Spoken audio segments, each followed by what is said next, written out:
In the community where I was teaching, there was a tragic farm fatality that occurred, and it really got me thinking about how much emphasis I placed on health and safety in what I was teaching my students. There was an opening for a agricultural safety and health specialist with the government to service the agricultural sector in Manitoba, where I live. It intrigued me, and I applied for that position, and that was the entry point in occupational safety and health.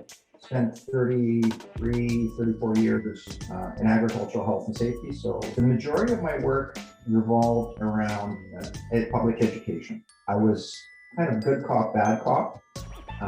As I say, the majority of my time focused on education and making people aware of the situations.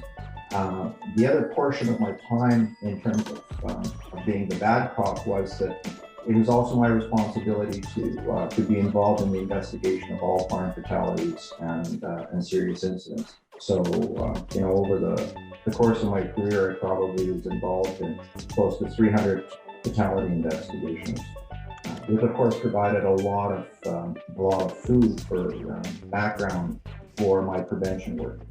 As part of my public education work, I was an audiometric technician. So I did hearing screenings, and I usually did these at trade shows, major ag events, and so on.